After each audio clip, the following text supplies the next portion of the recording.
Yes, you heard it right. That's 13 hours on the road.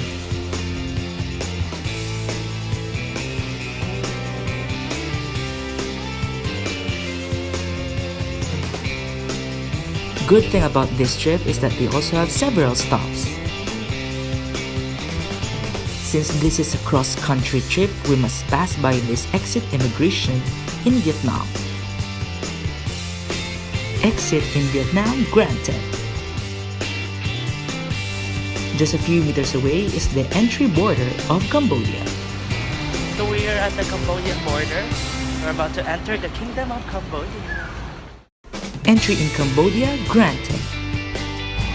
Hi! We're here at Cambodia! So we still have how many hours for Phnom Penh? This is it! Our journey is not over yet as we are heading to Phnom Penh.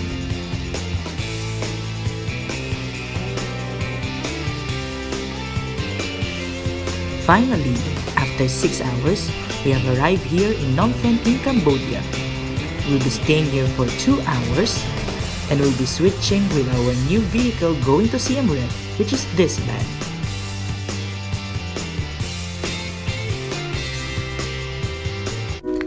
Let us now fast forward a long day of travel as we welcome a beautiful morning here at Siem Reap, Cambodia, and in our Bali-inspired resort and hotel, the Villa Indochine de Angkor.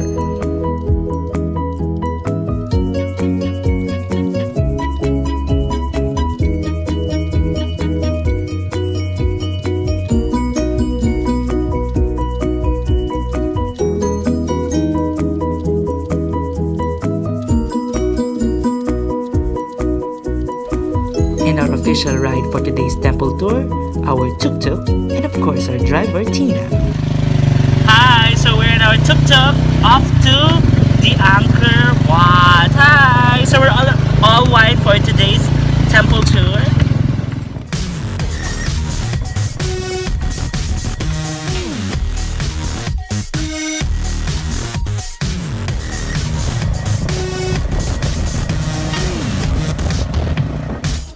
Our first stop is the Angkor ticket booth.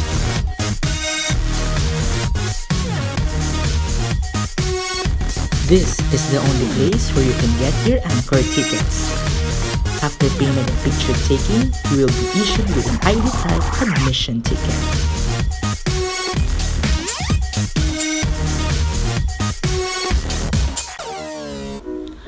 Finally, we have arrived at the UNESCO World Heritage Site, the Angkor Archaeological Park. Angkor is one of the most important archaeological sites in Southeast Asia. It contains the magnificent remains of the different capitals of the Khmer Empire from the 9th to the 15th century.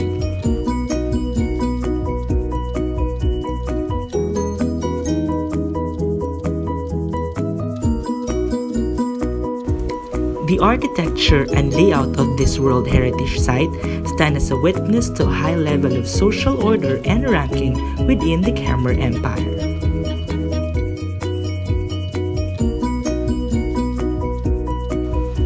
During the temple tour, I also got a blessing of luck and safety from a monk here in Angkor Wat.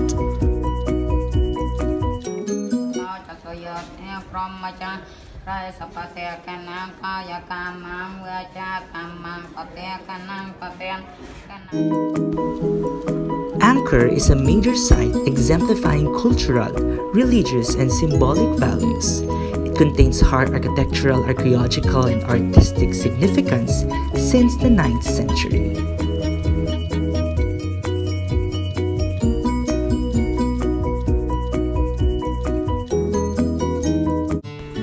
The great thing about this trip is a surprise wedding proposal of a good friend. I love you guys! Oh! She said yes! Congrats!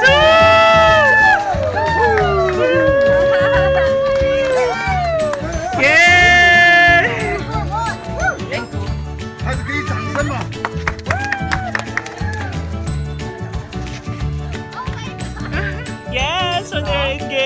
Yes na, wala lang atrasan siya. Sorry, accomplice here.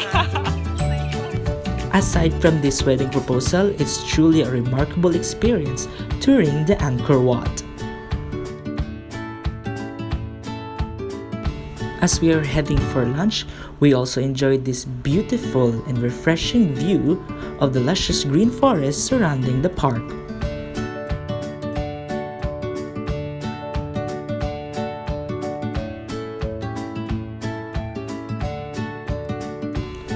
Our next stop is the Bayon Temple.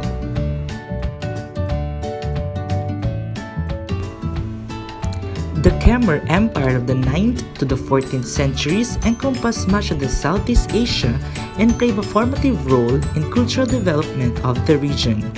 All that remains of the civilization is a rich heritage of cult structures in brick and stone.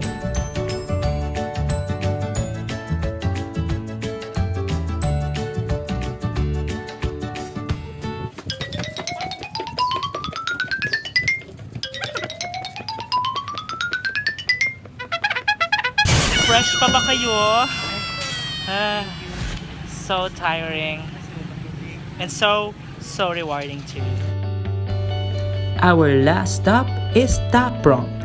This set of temple is more of forests and trees and is famous of Angelina Jolie's Tomb Raider.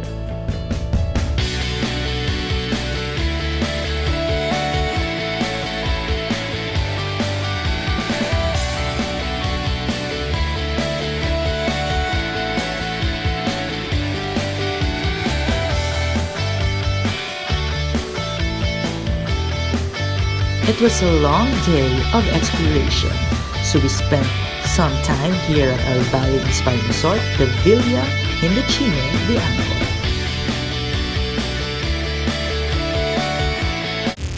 At night, we visited the Angkor Night Market in Siem, which opened last 2007.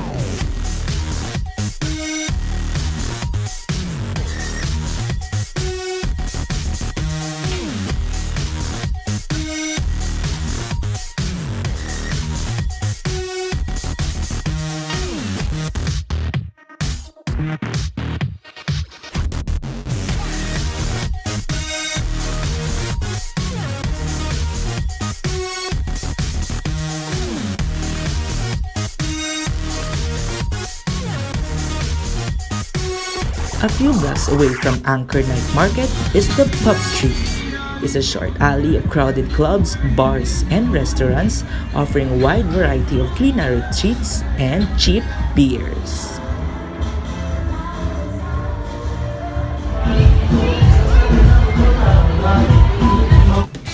We spent our last day in Siem Reap with nothing but great, delicious, and wide variety food.